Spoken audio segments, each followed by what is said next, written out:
Kaixo eta ongeitorriak saio berri batera. Gaur, maiatzak 8 osteguna, bi elkarrizketa izango ditugu. Alde batetik, Xabier Sagardia izango dugu hemen platoan. Urtero bezala, Beltza Weekend Iruñera itzultzen da. Zentralen ospatuko da irailaren 4tik 6ra eta honen inguruan hitz egitera dator. Eta beste alde batetik, Imanolekin egongo gara, Jaso ikastolatik datorrena. Jaso musikala bueltatuko da maiatzaren 9an eta aurtengo izenburua itzalpean izango da, eta hau aurkeztera dator. Baina bi elkarrizketa hauekin hasi baino lehen, goazen gure betiko edukia ikustera.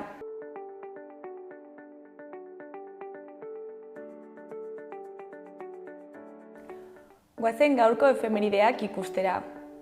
Gaurko egun batean, 1945ko maiatzaren 8an, Bigarren Mundu Gerra amaitu zen Europan, Alemaniak kapitulazioa sinatu baitzuen. Berlingo batailaren ostean, armada gorriko soldaduak eta partisanoak 800.000 emakume soldadu burutu zituztela Berlinen sartu ziren. Wehrmacht Alemanian naziko armadak errendizioa aurkeztu zuen. Urte eta egun berean, nazien hegazkin bat Kontxako hondartzan lurreratu zen, Donostian.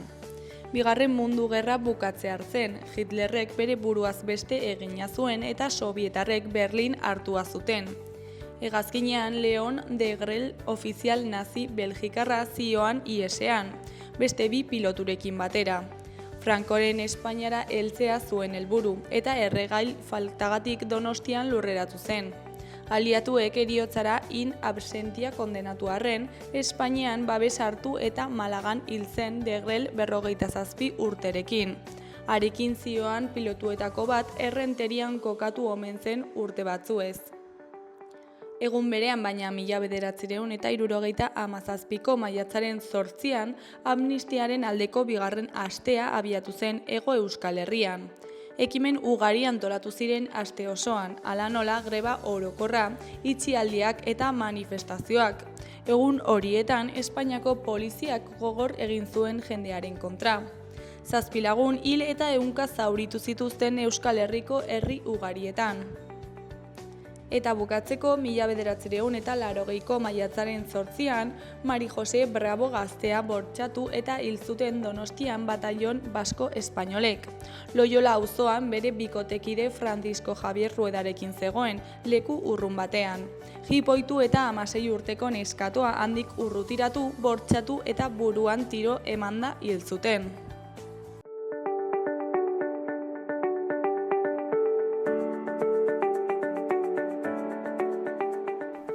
Ikus dezagun aste honetarako ze agenda daukagun.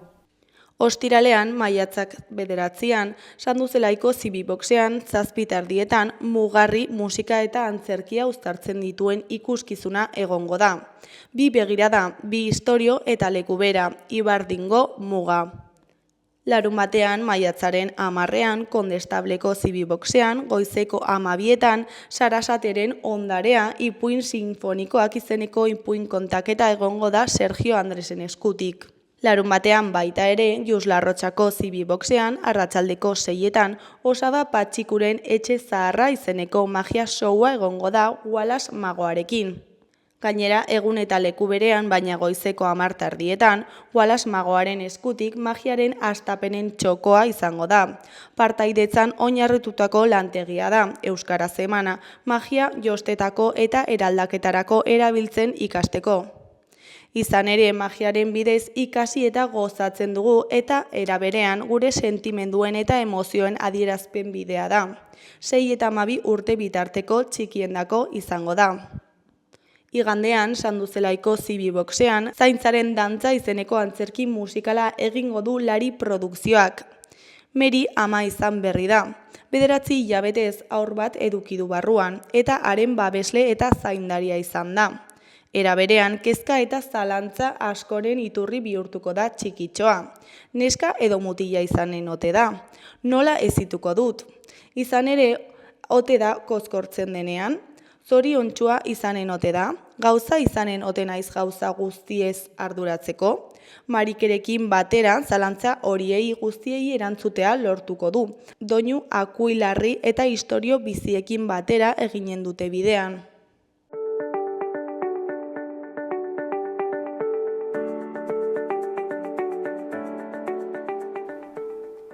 Ikus dezagun gaurko egunkarien azalek zer dioten.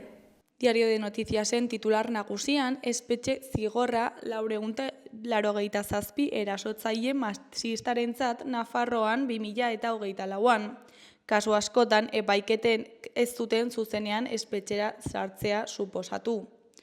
Etxeko indarkeriagatiko kondenak 588 izan ziren, aurreko urtean baino 130 gehiago.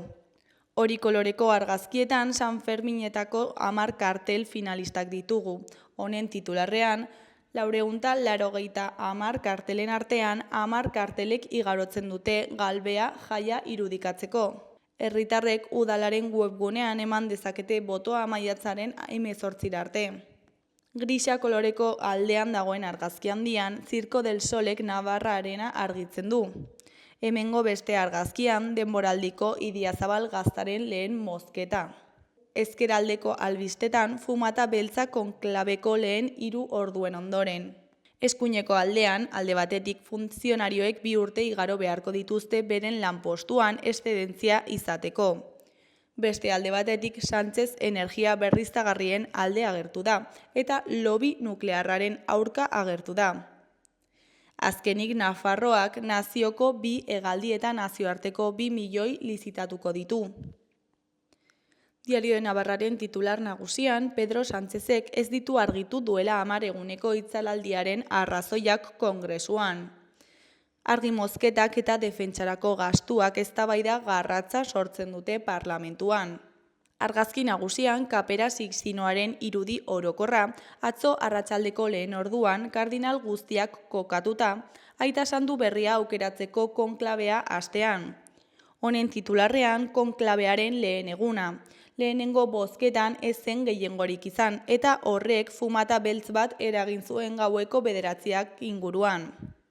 Eskuineko berrian, Nafarroak 50 plaza gehiago jarriko ditu adingabe migratzaileentzat. Goiko argazkietan San Ferminetarako 10 kartel finalistak ditugu. Kartel hauetako batek 2025ko San Ferminak iragarriko ditu. Gara egunkariaren titular nagusian, Zupiriak uste du Errekalden oinarrituta dagoela zaurituaren salaketa. Segurtasun sailburuak azalpenak eman ditu foan bala baten ondorioz gizon batek barrabil bat galdu zuen operatiboari buruz. Onartu du bere salaketa dokumentatuta dagoela eta han ez zegoela istilurik. Argazki nagusian Kapera Sixtinoaren irudi orokorra dugu. Honen titularrean kardinalak hasi dira hausnartzen eta bozkatzen. Erdiko berrietan, goikoan bengoetxeak 100 egun bete ditu irismen handiko argiekin errektore gisa Euskal Herriko Unibertsitatean. Behean, eroskik salmentak handitu ditu, baina zerga doikuntza batek etekinak murriztu ditu.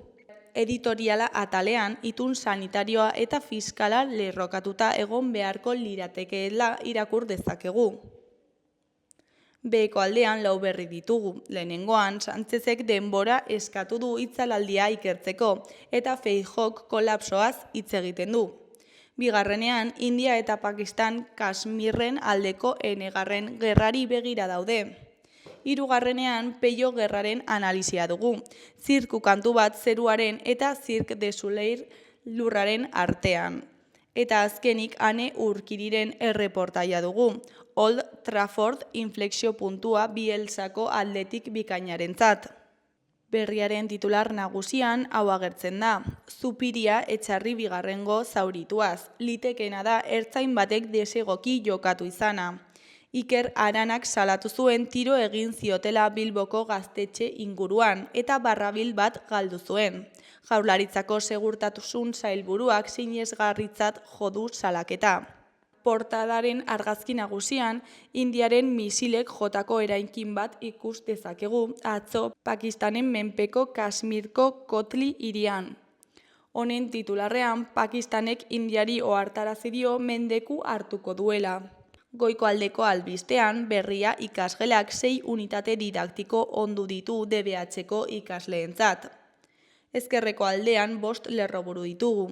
Alde batetik zerbitzu buruen esklusibotasuna meritutzat baloratzea proposatu diote osasun mahaiari.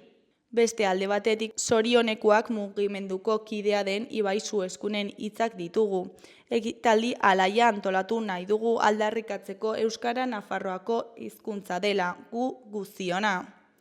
Jarraian munduko metano isurien 70% kosturik gabe gutxitu daitezke IAEaren arabera. Gainera, Zumagarran hasi eta Donostian bukatuko da Euskal Herriko itzulia, hilaren 16tik 18ra.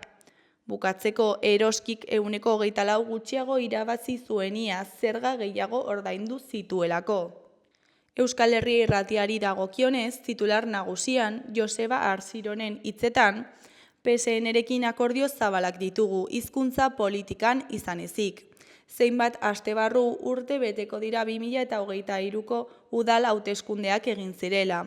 Beraz, legealdiaren erdira iritsiko gara aurki. Honen kontura Iruñeko alkate Joseba Asiron gonbidatu dugu Metropoli Foral saiora.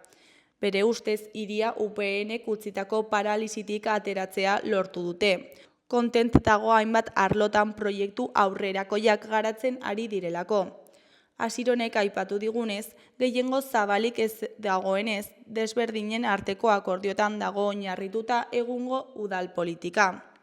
Eskuineko berrietan, goikoan, Taupako kidea den Oskar Zapataren hitzetan, Euskaraldia gure komunitatearen indar erakustaldia izango da. Hizkuntza ohituren inertziak astindu eta euskara gehiago erabiltzeko urratsak emateko helburuarekin hasiko da Euskaraldia maiatzaren 15tik 25era.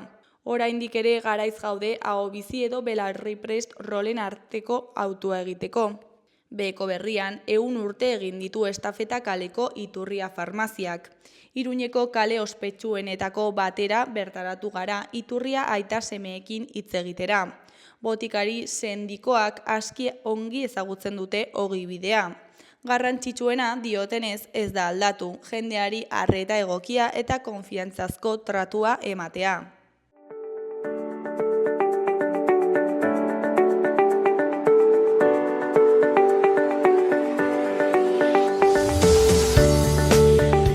Kaixo, lehen aipatu dugun bezala, orain Xabierrekin gaude, zentralen ospatzen den Beltza Weekend aurkeztera datorrena. Kaixo, zer moduz? Kaixo, ongi, zuek. Oso ongi baita ere.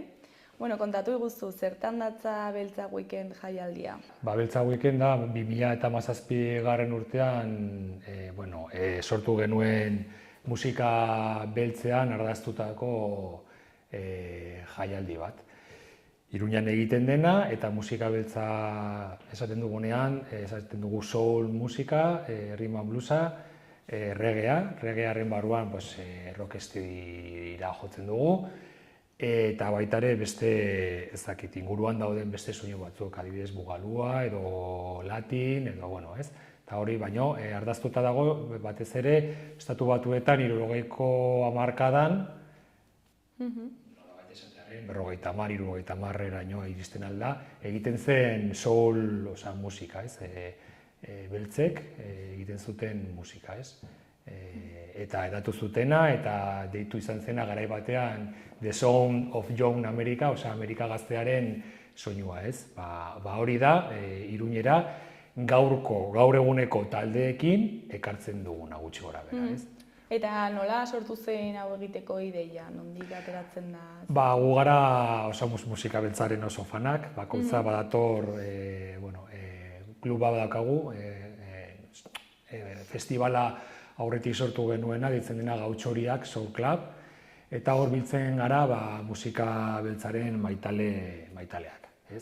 Orduan, festak egiten genituen, disjokei festa, pintxaldiak, musika beltzanak, fanzineak egiten genuen, hori, unibertso horretan, txikia, baina unibertso horretan geunden, eta beti joten ginen festivaletara, baina Iruñetik kanpo, dela Donostira, edo Madrilera, edo Europara, eta komentatu genuen gure artean, zergatik ez dugu egiten gure herrian, Iruñan, olako festival bat, eta ez gara kanpora atera behar. Segitzen dugu ateratzen kanpora, baina orain baita ere, oparitzen diogu Iruñari, eta gure buruei baita ere, jaialdi bat, eta 7. edizioa beteko duena irailean, osea, pandemiako 2 urteak hori suspenditu zen, baina hori kenduta, 7 edizio egin ditugu ja,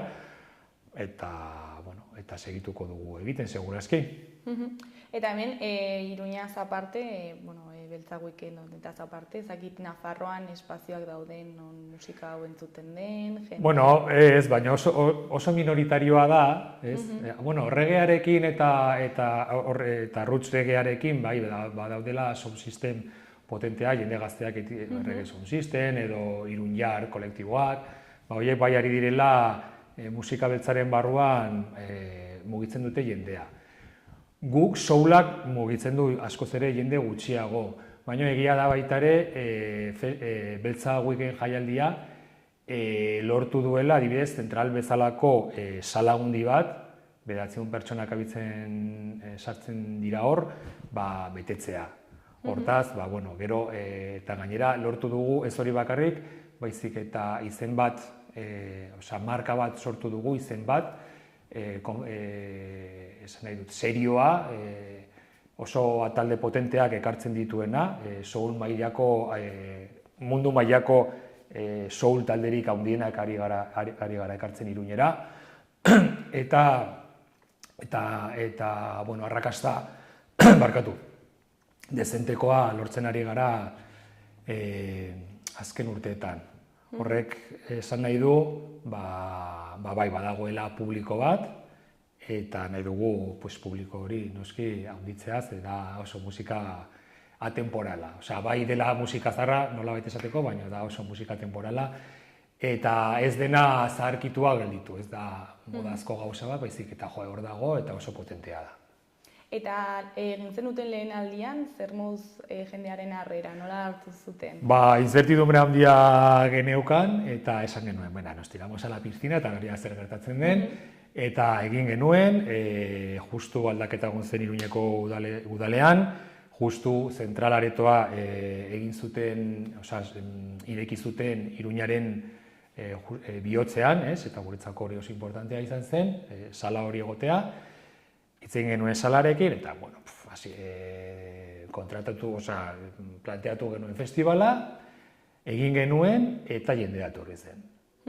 Sala, zentralaretoa pozik gelditu zen, gero zentraletik baita ere, gero nahi baduzu hitz egiten dugu, gauza gehiago egiten ditugu, aktibitate horiek edo ekintza horiek baita ere oso ongi atera ziren, eta esan genuen, bigarrenera goaz. Egin genuen bigarrena, egin genuen hirugarrena, eta gertatu izan dena da festivala hazi egin dela. Eta ja, badator Europatik eta estatutik jende asko festivalera. Bi egunetara, asteburua pasa, eta horrela pixka bat izan zen. Eta hasierakoa, jende gutxiago zegoen eta orain jende gehiago. Ez dakit, Iruñan ez zegoen zerbait antolatu genuen kriterioarekin, koherentziarekin, badakigu kontrolatzen dugu musika beltzaz, orduan ongi ateratzen ari da oraingoz. Orduan pozik ez? Bai, pozik gainera gara, eta beti esaten dugu elkarrizketa guztietan, eta guretzako da oso importantea. Gara, irabazi asmorik gabeko elkarte bat. Guk bakoitza badaukagu gure lana, eta hau egiten dugu por amor al arte. Guk hemendik ez dugu ezera ateratzen, ez gara promotoreak, dirua galtzen badugu inoiz gaizkaterako balitz gure sakelatik pagatu beharko genuke, eta hori importantea da ulertzeko baita ere Beltza Weekenden filosofia. Guztiz, ez dago irabazi asmorik eta egiten duguna, eta erakunde publikoei eskatzen diegun subentzioak ematen digutena, inbertitzen dugu berriz jaialdia. Hortaz, guk hemendik ez dugu ateratzen, baizik eta hau egitearen satisfakzioa. Zuek disfrutatzea eta jendeak ere disfrutatzea, ez? Ekartzea horako gauza bat ez zegoena. Eta zein da pixkat euskararen papera jaialdi honetan, ze hori zena, ez? Bueno, hau euskaldunak garela, ez? Eta egiten komunikazioa eta dena, egiten dugu euskaraz noski. Baina gero, taldeak ez dira euskaldunak. Ari gara musika beltzaz, musika afroamerikarraz, eta normalean danena ingeles. Ia, eguneko 80, taldeen 89 zenbaki bat esatearen nola asmatua, baina oso portzentaia handia kantatzen dute ingelesez. Eta gainera, ekartzen ditugun taldeak normalean dira nazioartekoak. Estatu Batuetatik, aurten baditugu Estatu Batuetako 4 abeslari, adibidez. Erresuma Batutik badatoz asko baita ere, Frantzianetik, Estatutik baita ere badatoz taldeak, eta, beti baditugu baita ere nengo taldeak, ez? Baina normalki ez dute euskaraz egiten. Baina gu bai, eta komunikazioa eta izena eta dena, noski, gu gaude errotuta hemen, eta gure kultura da, eta egiten duguna da, hori uztartu, ez, nola baita. Eta posible da, talde horietako batek edo batzuek euskaraz egitea, edo esentzia galtzen da, ezakit? Ez, adibidez, ikusi, ez ditugu ekarri, baina badago adibidez Gipuzkoan talde bat ditzen dena Arima Soul, Makala jauna hor, ez dakit, musikari eta disko jartzaile oso veteranoa, eta egiten dute soula euskeraz. Eta izan dira, adibidez, hemen, ez dakit ez naiz gogoratzen, baina bazegoen talde bat, John Celestino, Broken Brothers Brass Bandeko ez dakit, pixka bat bultzatzailea, norabete esateko, sortu zuten talde bat bere garaian, ditzen zirena Las Foraletes. Eta, eski orain ez dakit inglesez edo euskeraz egiten zuten. Edo zerbait euskeraz egiten zuten, ez dakit orain. Baina rolloa da posiblea dela egitea euskeraz edo zein hizkuntzatan, hori, bai. Ez zarete ezakitzalek, ofendituta sentitzen edo... Para nada, guretzako kriterioa da kalitatea, ekartzen ditugun taldeak oso kalitate handia izatea, hau da. Egia da, festivalak ezin duela edo zein talde ekarri.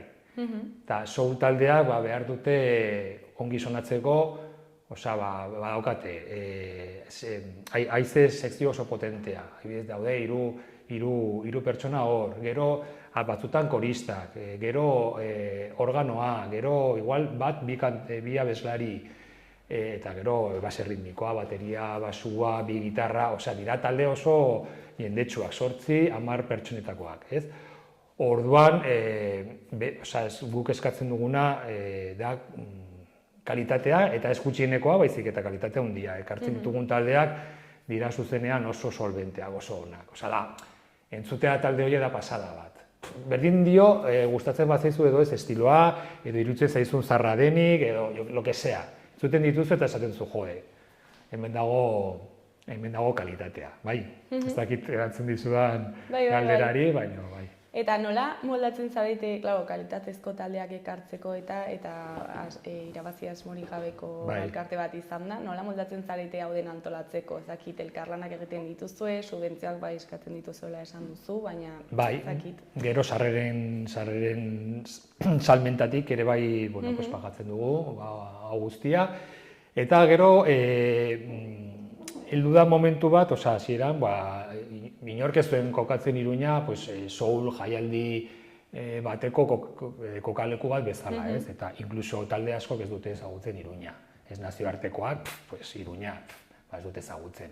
Eta ez diozu esaten. Baina, eta hasieran zen, eta jaialdi hau, nortzu direna, zintzu diren hauek, soul zirkuituan muturra sartzen ari dira, baina ez ginen ezagunak. Eta orain, promotorea, managerrak, Europa mailan eta hemen ezaguna gara. Eta igual taldeak ez gaitu ezagutzen, baina festival, baina haien promotoreak bai, orduan badago hor, eta orduan horrek errazten digu talde oso on horietara iristea. Eta gero bestaldetik, Esan behar da, soul munduan, negoziatzen alditugula prezio, eramangarriak, eta gure aurrekontuarekin kontratatzen alditugula. Orduan, horrek ere errazten digu soul talde horiek onera ekartzea, eta gero arriskua dago. Lehen esan dizudana, gaizki ateratzen bada, parte bat, gure sakeletik aterako da, eta ez dago besterik. Eta gero daude, eta oso eskertuta gaude beti, hasieratik, eta esan behar dugu, eta ez da ezkutatu behar, bai Iruñeko udalak. Eta bai Nafarroako gobernuak, beti lagundu gaituzte, xos batzuk, ez dira asko, baina xos horrekin guk egiten ditugu milagroak, benetan, Iruñera etortzen den edozein talde bat bakarra katxe jakin batekin, guk katxe horrekin egiten dugu 3 eguneko jaialdi bat. Espero dugu iristea egun bat non galtzen duzuen dirua. Espero dugu ez. Eta, zer programazio dago aurtengo edizioan? Aurtengo edizioa iraileko 4-tik 6-ra da, hori da, hartzen dut hemen pixka txuleta, eta daukagu azteko ditugu 2 kontzertu doakoak, eta gero ditugu beste 4 kontzertu, 2 gau, ostiral eta larun batekoak, zentralen, eta horiek badaukate sarrera, pagatzekoa. Azten bagara ostegunetik nahi baduzu, daukagu The Soulers taldea, da Asturiaseko talde bat, nahiko finak, ostegun gauerako, ostegunean kontzertua izaten da doakoa, eta izaten da Zaldi Zuriaren ostatuan, Caballo Blancon, eta esan beharra dago oso giro polita sortzen dela, iaz egon zen Moises No Duerme bere taldearekin, eta izan zen pasada bat. Lekuaia polita da, gainera euraldi hona egiten badu, ez? Eta hori, uda partearen bukaeran, eta gainera Iruñan normalki iraian egiten du oso ona, uztaila baino be, adibidez, eta da pasada bat, sortzen den giroa, eta denetariko jendea, jende gaztea, jende helduagoa, da pasada bat, oso polita da.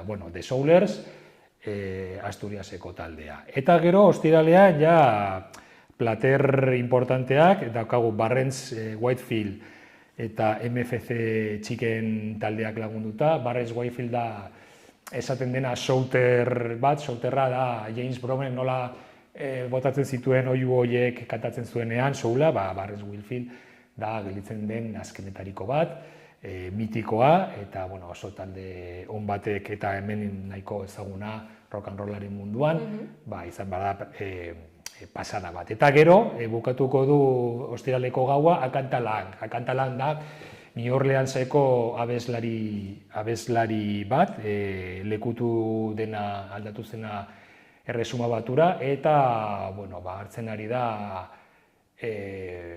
ez dakit, soularen emakumezkoen soul klasikoaren nolabait esateko testigua eta sendoa gainera, klasikoa, baina da pasada bat. Eta nahiko gaztea da, eta egiten ditu bertsioa, eta baita ere badauka bere repertorioa, eta da zuzenean da pasada bat. Oso gomendagarria. Eta gero, larun batean, badaukagu Caballo Blancon, Zaldi Zurian, bermu saioa, eguerdiko ordu batetan, baita ere doakoa, Mango Good. Mango Good da reggae talde bat Madrilekoa, Europako rocksteadyaren barruan, eta bost reggaearen barruan, nik esango nuke onenetariko bat, edo onena ez esatearren, da pasada bat, oso gomendagarria baita ere. Eta gero, larun batean, daukagu The Boot Shakers, baita ere abeslari emakumezkoa, Eskarmento Handia, Frantziatik, Lyondik datoz, kantaria hala ere da estatu batuetakoa.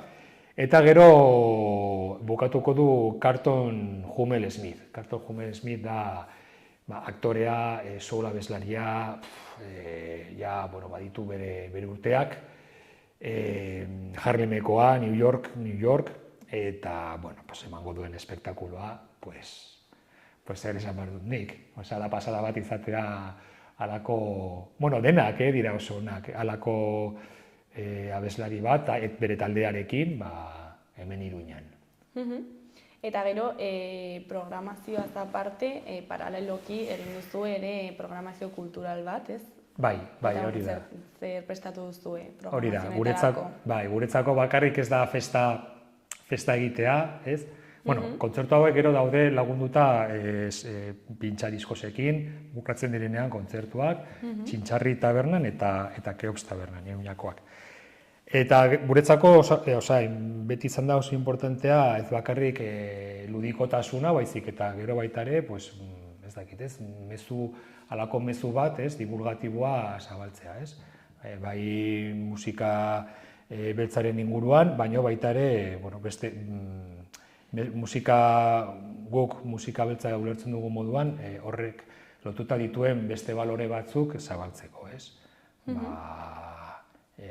Eta horregatik egiten dugu programazio kulturala osagarria. Eta horrek biltzen du aurten Kondestablen erakusketa bat. Nacho Ignatuz, Iruñeko artista bat, hor egingo ditu, ari da egiten de hecho, eta egiten ditu ad hoc festivalerako. Osea, egiten du obra, zitzilikatuko duen obra, izango da festivalerako bakarrik. Osea, una pasada. Gero daukagu Patapun taldea, ekainaren 14an, doako kontzertu bat emango du familientzako, aurrentzako, eta oraindik ez daukagu kokapena, baina segurazki izango da hor Boskefillon, edo besteraz Kondestablen, baina oraindik... Eta gero jakiteko ezakit webguneren bat daukazue informazio... Bai, daukagu hori, gaude Instagramen, beltzauik jartzen duzu, da gaude Instagramen, Twitter, orain X ditzen da, isa, eta Facebooken gaude. Eta gero daukagu egunea, eta gero, hori, erraza da gu aurkitzea, beltzauiken eta gertzen. Bai, gero egualdekua jakiteko, hori da, interesatzen bali mazaio. Hori da, begiratzeko, eta gero zer gehiago daukagu, eta gero daukagu zinea, beti lotu izan dugu, musika beltzarekin erlazionatutako pelikulak. Eta hor, aurten emango dugu, Irailaren 3an, Iruñeko Filmotekan, Aretha Frankinen biopik bat. Aretha Franklin, soularen erregina, diba absoluta, haren inguruko biopik bat, bai. Eta gero, Golemen, abuztuan, oraindik pelikulak ez dakizkigu, baina abuztuan emango ditugu, botako ditugu 3 pelikula. Golen zinematokietan, abuztuan, osea, Iruñean daudenak oporretatik bueltan edo ez direnak joan, o lo que sea, edo lanean daudenentzako, hor egingo dugu musika beltzarekin erlazionatutako 3 pelikulen zikloa. Eta hori da, aurtengo programazio kulturala. Zabal-zabala, ez? Bai, beti egiten dugu, sartzen dena guk egiten dugu bota, ez? Eta botatzen dugu musikaren arloan, baina baita ere beste disiplina arteko gauza bada, ez? Dela arteak, dela aurrentzako gauza, dela zinea, Eta gero, aztu zaigu komentatzea, orain sarrerak, ezakit, azkarren erosten dituztenei, bono bat ateratzea, ez? Bono berezi bat. Bai, ikusi, beti ateratzen dugu bono bat prezio berezian. Osa, oferta lanzamiento esaten dena, hori, orduan, da, 2 eguneko, pagatu beharrekoak dira zentralen egiten diren kontzertuak. Bonoak hartzen ditu ostiraleko eta larunbateko kontzertuak. Hori daude orain eskaintza egiten dugu eta, orain da momentua 2 egunetarako sarrera merkeago erosteko. Eta gero, ateratzen dugu, eta orain dago inprentan, aterako dugu hemendik aste batera edo 2 astera, bono berdina, baina fisikoan. Ateratzen dugu tirada txiki bat, 150 uste dut, eta dago gero gordetzeko, ez? Orain ja sarrera dena doa internetik, eta baina gu gatoz pixka bat sarrerak ziren fisikoki sartzen ziren garai horretatik, ez? Eta jendeak eskatzen du. Bai, eta gordetzen du, ez? Da polita, ez? Zu egon zaren kontzertuen sarrera, ez? Ematea, ez? Eta egiten dugu gu detaile bezala, eta gainera ez da bakarrik detaila, baizik eta horrek ez doa, sarrera horiek ez doaz kudeaketa gastuekin. Badakizue, erosten baduzu sarrera bat internetez, badaukazula 3, 4, 5 edo 2 euroko kudeaketa gastu bat. Guk egiten dugu kudeaketa gasturi gabe. Osea, sarrera fisikoa, merkeago eta gainera kudeaketa gasturi gabe. Osea, merezi du. Romantikoentzako. Bai, bueno, baina eske gauza fisikoak ongi daude. Etxean liburutegi, ni sartzen naiz igual etxe batean, eta ez dago liburutegi bat, adibidez, edo ez daude diskoak, baina sobretodo liburuak kasu honetan, ez? Eta iruditzen zait zerbait falta dela, ez? Eta batzutan, internet ez doana oso ongi dago, baina baita ere gauza fisikoak ukitu alizatea, ez? Eta dastatzea, eta bueno, igual da romantizismo puro, eta ez du zentzurik, eta da nik bizitakoaren, gaztetan bizitakoaren zera hori, ez? Baina nik uste dut baita ere gauza fisikoak badaukatela bere garrantzia. Sin más, reflexio bezala, sin Bai. Eta, bueno, ja, bukatzeko, ez dakit zerbait gehiago komentatu nahi duzu, gonbidapena luzatu. Bai, animatu, beti esan dugu eta guretzako importantea da, Beltza Weekend dela festival intergenerazionala, osea, hor sartzen dira 18 urteko gazteak eta 70 urteko pertsonak, esan nahi dut, eta dela guzti, osea, espektro hori nahi dugu kubritu guztia, gainera esaten dugu lotxari gabe, eta gainera oso polita da ikustea hori, ez? Adin desberdinetako pertsonak egotea. Eta gero hori animatzea, hau badirudi ezetz, baina kostatzen zaigula asko egitea, hemendik ez dugu ezer ateratzen, eta animatzea musika beltza dela soula, rhythm and bluesa, erregea dela gauza bat ja superatemporala, eta nahiz eta gero gauza modernoagoak edo zarragoak entzun, beti izango dugu musika hori disfrutatzeko eta etortzeko, beti pasatzen dugula oso giro ona dagoela, beti pasatzen dugula oso ongi, eta animatzea jende guztia etortzera egun horietan jaialdira. Bueno, Xabier, zuri eskerrak eman, gurekin beste urte batez hemen egoteagatik, eta jaialdia inondo aurkezteagatik, eta ea zer moduz joaten den, asko disfrutatzen duzuen, eta hurrengo urtean hemen zaitugun berriro. 8. edizio hori aurkezten. A ber, zer gertatzen den. Ongi ateratzen bada, egongo da. Ateratzen bada gaizki, ez da egingo, eta jazta. Eskerrik asko zuei, zuen interesa agertzeagatik eta gonbidatzeagatik. Bueno, ondo segi, Xabi, agur. Agur.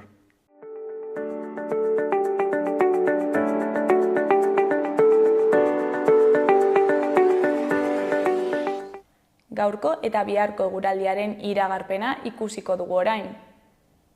Gaur, osteguna, hodeiak eta ostarteak izango ditugu. Goizeko lehen orduetan lanbroa eta lainogune batzuk agertuko dira eta giroa freskoa izango da. Goizean bertan giroak argitzera egingo du. Eguerdi inguruan haizea ipar ekialdetik finkatuko da eta behe-hodeiak agertuko dira eguerdian eta arratsaldean. Mendi inguruetan bero hodeiak ere agertuko dira arratsaldean eta zaparrada bakaren bat egin dezake, probabilitate handiagorekin Nafarroan. Temperatura maksimoak pare bat gradu igoko dira. Ostiralean ez egonkortasuna areagotu egingo da eta zaparradak eta trumoiekaitzak egin ditzake egunaren bigarren partean. Goizean hodeiak eta urdinguneak tartekatuko dira, baina hala ere lekuren batean euri pixka bat egin dezake. Arratsaldeak aurrera egin ahala, hegoaldetik garapen handiko hodeiak sartuko dira eta zaparrada trumoitsu batzuk egin ditzake, txingorra egin dezakeenik baztertu gabe. Temperatura maksimoek ez dute aldaketa handirik izango eta iparraldeko haizea nagusituko da.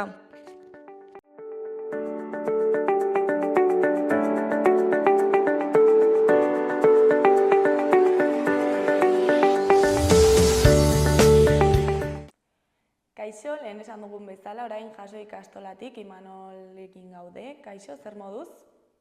Arratsaldeon, zer moduz? Bueno, maiatzaren 9an bueltatzen da Jaso musikala, ezta? Horixe, itzalpean musikalarekin, hemen atzean daukat. Eta hemen gaude ja, Barainen auditorian lanean, gauza dena prestatzen.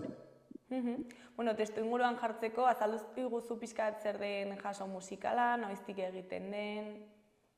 Jaso musikala 2013 urtetik egiten dugun proiektu bat da, Jaso ikastolan, proiektu pedagogiko bat da, zeinetan 12 eta 16 urte bitarteko ikasleek, DBH-ko ikasleek, musikal bat sortzen duten bere osotasunean. Sortzen dute, hasita abiatuta gidoitik, argiztapena, soinua, estenografiaren sorrera, dena haiek egiten dute. Eta nola antolatzen duzu, ikasle guztiek parte hartzen dute, ez, ikasgai baten berean dago? Parte hartzen dute nahi dutenek, modu voluntarioan, eta ikasgaietan lantzen diren edukiak nolabait txertatzen ditugu zeharka beste modu batez. Eta ez dakit eskolaz kanpoko jarduera baten moduan egiten duzuen, ikastolan bertan ez dakit klase orduetan antolatzen duzuen? Dena jolasunetan egiten hasi ginen, gorputz hezkuntzaren barruan, hasieran gorputz hezkuntzaren barruan egiten genuen, gero ateratzen hasi ginen jolas ordutara, eta gaur egun duen volumenagatik arratsaldeetara pasatu behar izan dugu, eta egia da eskola bukatu bezain pronto hor geratzen direla ikasleak ensaiotara eta egin beharreko guztietara bai. Eta nola antolatzen dituzuet, lantalde ezberdinak daude, familiek ere parte hartzen dute? Familiek parte hartzen dute, modu oso aktiboan, batetik, bai estenografiaren laguntzarekin, por supuestísimo, bai seme-alaben taxista lanetan egun santosoan, mendikara eramaten, baita ere argiekin, soinuarekin, beste gauzekin ere laguntzen dute. Baina benetan gero hori guztia gauzatu eta pentsatu eta egiten dutelak ikasleak dira. Ikasleek sortzen dute gidoia, ikasle badugu gidoilari talde bat, badugu talde bat multimediako talde bat, arduratzen dena soinua eta argietaz. Badugu beste talde bat arduratzen dena koreografiak sortu eta koreografiak dantzatzea ere, baina sortze dituzte talde osorako dantzarien taldea. Badugu akrobato taldea, badugu ere atrezzo taldea estenografia arduratzen dena gurasoekin batera eta utileria arduratzen dena. Badugu komunikazio taldea ere, bideoa, sare sozialetaz eta bestelakoetaz arduratzen dena. Bai. Eta zenbat denbora gutxi gorabehera egoten zarete hau prestatzen? Hasi ginen zuk ideia bat egiteko, horrek urtean estrenatu genuen maiatzaren 10ean, 13an hasi ginen lehenengo bilerarekin dira. Hau da, aurreko musikala estrenatu eta datorren astelehenean hasten gara datorren musikaleko lehenengo bilerarekin. Orain, Iruñerrian arrakasta handia daukan musikala da. Ez dakit, zer nolako bilakaera izan du hau sortu zenetik edo lehen aldia egin zenetik? Bueno, esentzian eta helburuak berdinak dira, da ikasleei artean bitartez euskara hurbildu eta klasean egitituzten beste ikasgaietako edukiak nolabait honetan txertatzeko aukera izatea, bale? Baina egia da gero artistikoki hobetzen joan garela, zergatik zeren hau da kapaz edo geruzaz geruzai doan lan bat, ez? Guk DBH batetik 4. mailako ikasle guztiei erakusten diogu berdina, 4. mailakoak alde egiten dute, eta sartzen dira lehenengo DBH-ko berriak. Zer gertatzen da, ezagupen horiek, aurreko urteko ezagupen guztiek lan egiteko metodo hori berriek ikasten dutela veteranoen handik. Eta guk zerbait berria txertatzen badugu solapatzen da aurretik genuenarekin eta hobera egiten du. Berriro jaten dira 4. mailakoak, hauek ikasi dute, eta da aurreko metodoa geruza bat gehiago. Hurrengo urtean gauza bera beste geruza bat. Eta klaro, 13 urtez geruza jartzen zoazen neurrian, azkenean gertatzen dena da, edukia eta lan egiteko moduak asko metodizatzen direla, eta asko errazagoa dela proiektuak aurrera ateratzea badakizkizu epeak, badakizu zer behar duzun, ze txantioi behar dituzun gauzak egiteko, non dauden punturik kritikoenak, hori guztia, eta eskarmentuak ematen dizu denborarekin hori guztia. Eta berrikuntzarik gehitu duzue aurten? Ba, beti daude berrikuntzak, aurtengo estenografia da itzela, osea da mundiala, nik ez dut izan dugun obernetarikoa, eta produkto artistikoa ere oso maila altukoa da, esango nuke, zuzendaritzaren ikuspuntutik egia da esan dizuana geruzaz geruza horrek ematen diguna da, pues urtetik urtera pausu bat gehiago ematea, eta ez bada maila bokalan dira argietan, ez bada argietan da maila artistikoan, dantzetan, koreografietan, beti dago salto bat. Aurten ere akrobaziak ikusi ditugu elementu berri pila bat, eta benetan nik uste dut ez dela damutuko auditoriora etortzen den edonor. Aurtengo gaia zein izango da, urtero aldatzen duzue gaia, gai sozial bat aukeratzen duzu, ezta? Eta aurtengoa zein izango da? Aurten berri faltsuetan zentratu gara eta kazetaritza mundura bidaiatu dugu eta mundu horretan pixka bat ikaslek defendatu nahi izan dutena da ez, gaur egun dugun desinformazio hori nondik datorren, ez? Eta kazetaritzan jarri dute fokoa eta kazetaritzak duen erantzukizun horretan jarri dute ere fokoa nolabait, ez? Kaina sartuko diguzue? Bai, bueno, kaina ez, gehiago egiten duguna da, kazetariak hausnartu dezatela eta rebindikatu daitezela, ez, haien gainetik etortzen diren linea editorial horien kontra, eta bueno, historia laburbilduz komunikazio agentzia batean gertatzen da, eta kartzelan, epaiketegi batean, dena da politika, epaiketak eta horren inguruko, baina oso modu erakargarrian erakutsita aurrek ere ulertu dezatela. Eta nola aukeratzen dituzue gaiak? Ezakit, hainbat proposamen dituzue eta gero, ezakit, bozketa bat egiten duzue, nola egiten duzue? Gidoilari taldeak lehenengo bilerara ekartzen ditu gai sozial proposamenak, eta horrekin egiten duguna da, bozkatu guri gehien gustatzen zaizkigunak. Behin hori dugula, 3 mini-historio sortzen ditugu, 3 bozkatuenekin. Eta 3 bozkatu horiek hartzen ditugu, eta ikusten dugu zeinek dauzkan aukera gehiago musikal bihurtzeko. Orduan, gero zuzendaritza taldean aztertzen ditugu, eta ikusten dugu zein izan daitekeen biderik egokiena. Batzutan nahastu egiten ditugu, beste batzutan jotzen dugu bide bakarratik. Eta aurten ze aukerak zeuden? Orain ez du gogoratuko, zeuden, hau gertatzen orain dela urte bete. Baina esango nizuke, aukeren artean bat zegoela tokak, tok desberdinen lanketa, ez gogoratzen gehiago, orain txebertan bote pronto narrapatu nozu, egia esan da begiratu bat nuke. Eta ezakit, historio baten bidez kontatzen duzue, zein izango da urtengoa, edo ezakit... Antzerki bada, musikal bada, eta historio baten bitartez, hasierako antzerkia eta kantak uztartuz, dena nahastu egiten da. Eta egia esan da, aurten historioa oso sartu dago abestietan. Hori bai dela berrikuntzetako bat. Historioa testuaz gain, kontatzen da, abestietan gertatzen den gauza askorekin, eta oso musika dago oso integratu, estenografia dago oso integratua, dena da unitate bakar bat, oso polita entzentzu horretan. Eta sortze prozesuan, zer izaten da normalean komplikatuena?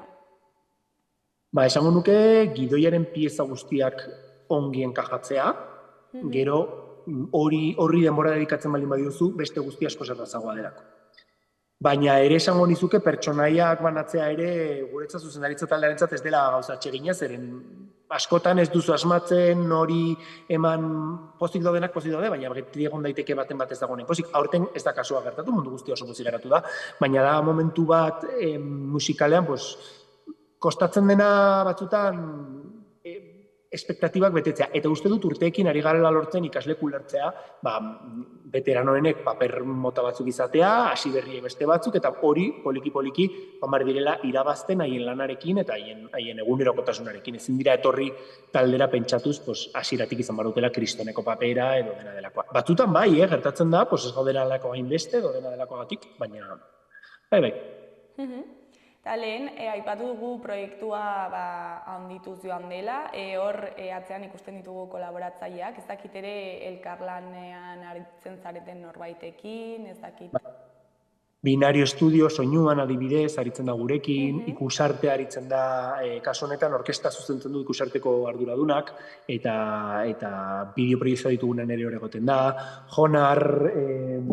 Honerrek lagundu digu eskalera batzuekin, adibidez, Hydronek lagundu digu bideoklipa grabatzerako orduan, Komanek lagundu digu argia jartzen eskalera batzuei, denetan dugu festaro grabaketa guztietan egoten da gurekin ere, Diario Notiziasek utzi digu espazioan, Lamoreak ere lagundu gaitu, Lindenek, Lakturalek, kamisetekin, denek modu batean Uriartek materialarekin, Karpinteria Ripiak lagundu digu ere materialekin, denek batetik edo bestetik lagundu digute proiektu hau gozatzen. Azkenean auzolan bat da, gurasoko familiak ikastolako gurasoak eta familiak dira gehienak, eta zoragarria da auzolana horretan dagoen implikazioa.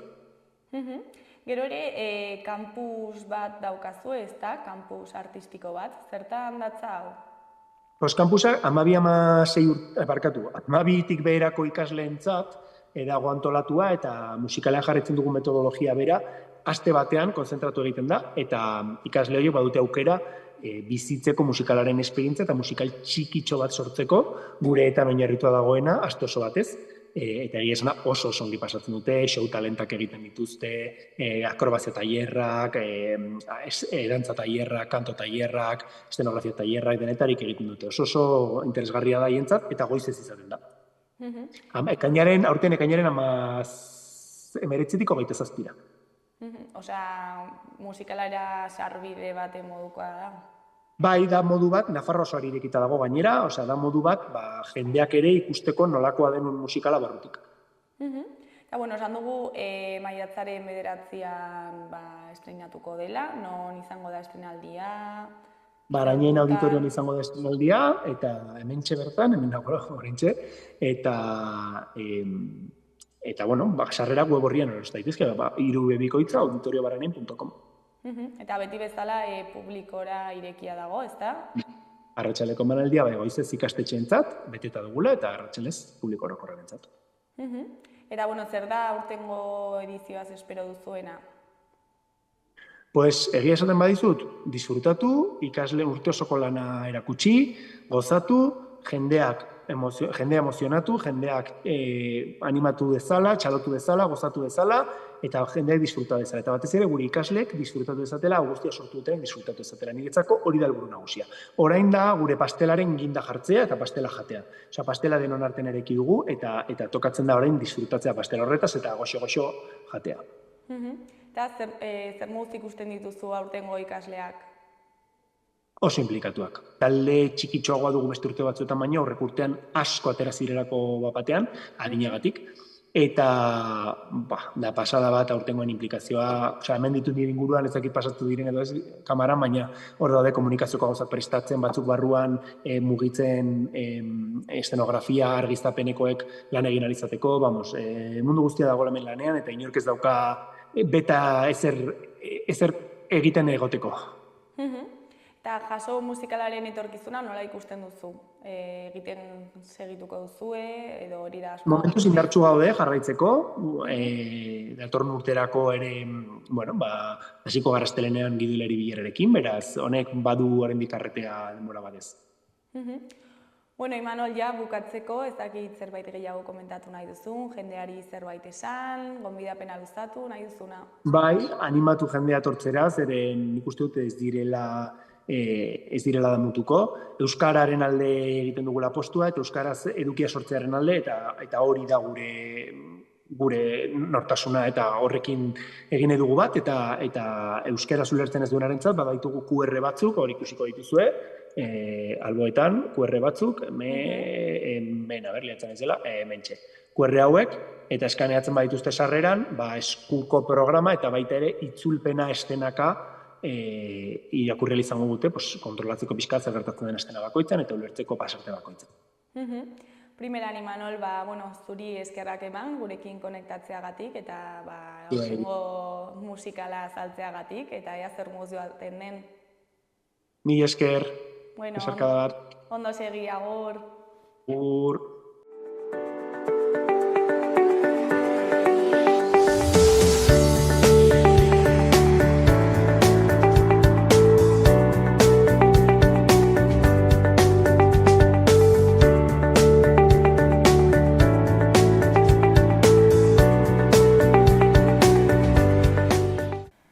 Gaurkoz hau izan da dena, bihar itzuliko gara eduki eta elkarrizketa berriekin. Ondo bukatu eguna, agur!